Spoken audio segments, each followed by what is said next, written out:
जो जिज्जा बनने आया था,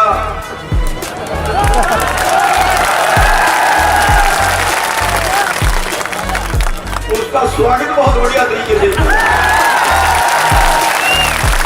बिना कुर्बानियों का अत्याचार कभी नहीं रुका, बिना कुर्बानियों के अधिकार कभी नहीं मिले। मैं कहता हूँ गुजरात से थोड़ा सा परले पर समुद्र में आज वादा कर लो कि बीजेपी के उम्मीदवार को एक भी वोट नहीं देगा। आज में से कोई अगर लाठीचार्ज का हमने दे दिया ना तो तेरे बीजेपी वाले घर से बाहर नहीं निकलेंगे। ये सरकार में वाद वाले भाइयों को अकेला समझने की गलती मत करें। अगर विवाद की तरफ उंगली किसी ने उठाई तो सबसे पहले सिर देने के लिए हम यहाँ पे आए। हमारा भाईचारा कि हम भाई भाई है, ना हिंदू की मुसलमान से लड़ाई है, ना मुसलमान की हिंदू से लड़ाई है। देखिए, मैं एक अनुरोध आपसे करूंगा कि आप सभी लोग अत्याचार के विरुद्ध, जुल्म के विरुद्ध लड़ने आए, और अगर आप अनुशासन आप बैठेंगे नहीं तो इसका मतलब यह है कि जो बैठ नहीं सकते फिर वो लड़ भी नहीं सकते। आप बहादुर लोग हो, योद्धा लोग हो, और हमें जो आगे लड़ाई लड़नी है वो बहुत गंभीर, बहुत सीरियस है। वरना ये सरकार नहीं है, ये दंगा करवाने वाला एक गिरोह है। और वो दंगा कराने वाला गिरोह जिसने आजादी के बाद 60 साल तक अपने दफ्तर के ऊपर तिरंगा नहीं फहराया, आरएसएस ने 60 साल तक अपने दफ्तर के ऊपर तिरंगा नहीं लगाया। आज वो तिरंगा यात्रा निकालते हैं, आज वो देशभक्त बनते हैं, और उनको वो देशभक्त नहीं मानते जिन्होंने देश को आजाद कराने के लिए पूरे परिवार वार की कुर्बानियां दी। आजादी की लड़ाई में आरएसएस का कोई योगदान नहीं रहा, बल्कि बीजेपी के अंग्रेजों के साथ मिले हुए रहे। अब जो देश के असली मुद्दे हैं उनसे ध्यान भटकाने के लिए ये आपको धर्म की लड़ाई में, जातियों की लड़ाई में बांट रहे। साथियों, आज 33 किसान प्रतिदिन आत्महत्या कर रहे हैं। कर्जे से दब के 33 किसान रोजाना मर जाते हैं, और जितना पूरे देश के किसानों पे कर्जा है उससे 2 गुना कर्जा चंद लोगों का, 0.1% लोगों का, उससे 2 गुना कर्जा माफ कर चुके हैं। क्या देश का खजाना किसानों के लिए नहीं है? जिन जो किसान मर रहे हैं उनका कर्जा माफ नहीं हो सकता? बताइए, हमें कर्जा माफी के लिए लड़ना चाहिए कि नहीं? लड़ना चाहिए ना।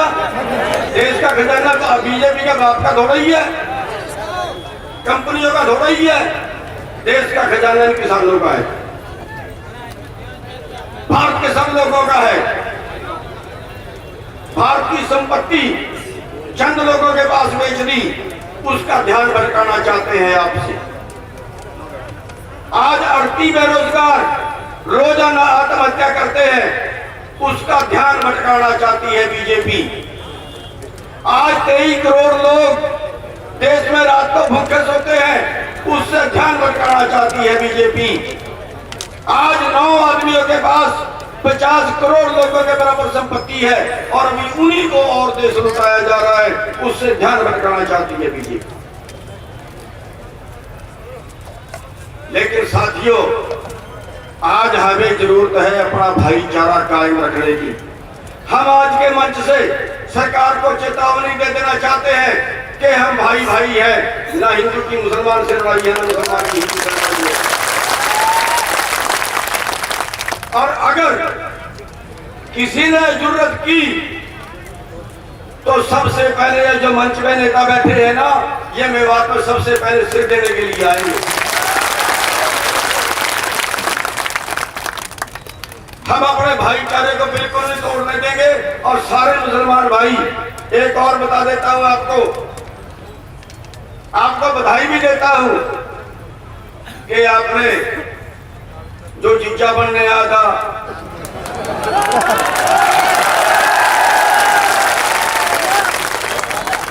उसका स्वागत बहुत बढ़िया तरीके से किया।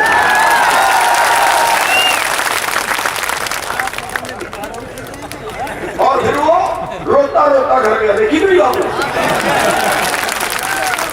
अरे भाई कोई बात नहीं, जब जीजा बनने आया था थोड़ी बहुत मजाक तो हो ही जाता है, रोने की तो बात नहीं इसमें। साथियों, ये फिर दंगा कराने की कोशिश करेंगे और कोई मुद्दा इनके पास नहीं है। देश की आर्थिक लड़ाई में से भटकते हैं ये लोग। यहाँ पे कितने दिन से हमारे लोग आंदोलन चला रहे हैं नहर का, 13 जिलों में पानी जाना है उस नहर का, लेकिन कोई सरकार सुनने वाली नहीं।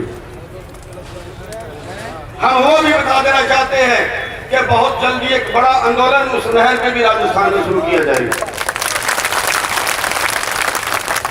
जैसे टिकैत साहब ने कहा कि अगर बीजेपी ने कोई शरारत करने की यहाँ कोशिश की, लाखों ट्रैक्टर में बाद में आएगा। तो हम भी ये बता देना चाहते हैं कि नहर के मुद्दे पे भी एक बहुत बड़ी यात्रा यहां से निकाली जाएगी। साथियों, देश में आज आपको कोई बचाने वाला नहीं है, आपको खुद खड़ा होना पड़ेगा। सर छोटू राम ने कहा है, खुद ही को कर बुलंद इतना, खुद ही को कर बुलंद इतना कि हर तकदीर से पहले खुदा बंदे से खुद पूछे, बता तेरी रजा क्या है।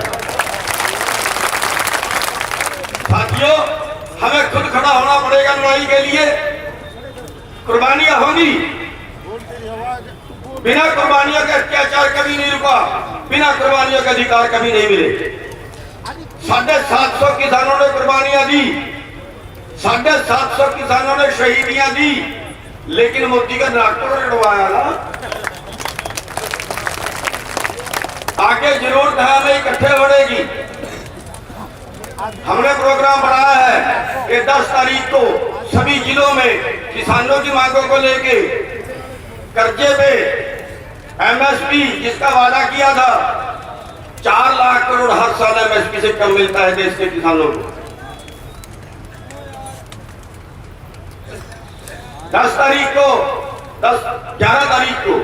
11 तारीख को सभी जिलों में ज्ञापन देंगे और उसके बाद 25 नवंबर को हम इकट्ठा करना चाहते हैं उन योद्धाओं को, उन शूरवीरों को जो देश के लिए मरना चाहते हैं, जो देश के लिए लड़ना चाहते हैं, जो देश के लिए कुर्बानी देना चाहते हैं। 25 नवंबर की रैली रखी है पीपली के अंदर, उसको हम क्रांति चौक बोलते हैं, जहां हमारे पे कई बार लड़ बरस चुका है।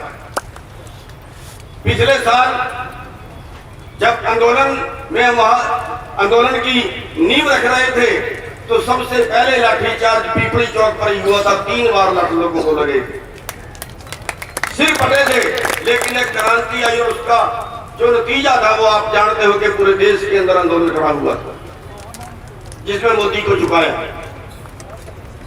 अभी हम वहां लड़ाई लड़ रहे थे, लाठीचार्ज किया, बहुत बुरी तरह किया, 100 लाठ एक आदमी को मारे, लेकिन हमारा वादा था कि हम हाथ नहीं उठाएंगे, कुर्बानियां देंगे, मरेंगे, भागेंगे नहीं।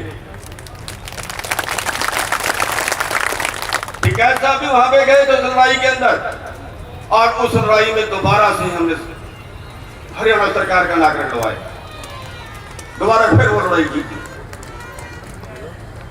साथियों, इस देश में एक बड़ी क्रांति की जरूरत है। क्रांति 2 तरह की जरूरत है। एक हमारा भाई कह रहा था कि इनको वापस गुजरात भेज दो, बीजेपी वालों को। मैं कहता हूं गुजरात से थोड़ा सा परले पैसे समुद्र में दो।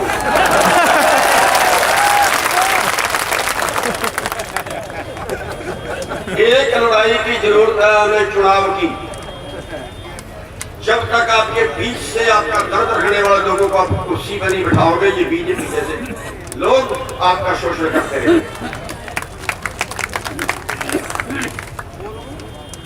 आज वादा कर लो, आज वादा कर लो कि बीजेपी के उम्मीदवार को एक भी वोट नहीं देगा आपने पूरी। और साथियों, दूसरी जरूरत है हमें आंदोलन की क्रांति, और उस आंदोलन की क्रांति में हमें योद्धाओं की, सूरवीरों की जरूरत है, डरपोकों की नहीं। साथियों, 25 तारीख की रैली रखी है पिपली में। जो देश के लिए कुर्बानी देना चाहता है, जो देश के लिए मरना चाहता है, जो देश के लिए लटकाना चाहता है, जो किसान मजदूरों के लिए जेल जाना चाहता है, वो सारे भाई उस रैली में पहुंचे। हम बता देना चाहते हैं इस सरकार को कि हम जब तक शरीफ हैं तभी तक शरीफ हैं। बीजेपी ने बहुत लठ मारे, मैंने आंदोलन के दौरान भी कहा था बहुत लठ मारे हमें, लेकिन हमने कहा था कि अगर लाठीचार्ज का हुक्म हमने दे दिया ना तो तेरे बीजेपी वाले घर से बाहर नहीं निकलेंगे। ये हार बीजेपी करते हैं, लेकिन हम शांति से लड़ते हैं, हम किसी पे हाथ नहीं उठाते, हम लठ भी खड़के खाते हैं, जेड़े भी काटते हैं, लेकिन इसका मतलब ये नहीं है कि हम कोई डरपोक हैं, मारना नहीं जानते। हम उपद्रवी नहीं है, हम सब कुछ बर्दाश्त करेंगे। आगे भी हमारे आंदोलन इसी तरह के रहेंगे, अहिंसक आंदोलन रहेंगे। हम हाथ नहीं उठाएंगे, लेकिन उनके लठों से डर के भागेंगे भी नहीं, उनकी जड़ों से डर के भागेंगे भी। तो साथियों, आप सभी ने उसमें पहुंचना। एक बार हाथ खड़े करके बताओ कितने बहादुर लोग हैं जितने पहुंचेंगे वहां पे। अपने अपने खर्चे पे जाना सबने, हमारे पास कुछ नहीं। साथियों, एक आश्वासन आपको और देके अपनी बात समाप्त करूंगा, और सरकार को ये चेतावनी देके कि सरकार मेवात वाले भाइयों को अकेला समझने की गलती मत करें। अगर मेवात की तरफ उंगल किसी ने उठाई तो सबसे पहले सिर देने के लिए हम यहाँ पे आए। और मेवात वाले भाइयों से एक और वादा चाहता हूं कि अगर सरकार हमें लठ मारती है, अगर सरकार देश के किसी कोने में अन्याय करती है, किसानों के साथ, मजदूरों के साथ देश के किसी कोने में अन्याय करती है, तो आप अब ये धर्म बढ़ता है कि आप भी उसके विरुद्ध आंदोलन विवाद। एक मैं और विनती करूंगा, ये बीजेपी वाले हैं, कुछ भी नंगे करा सकते हैं।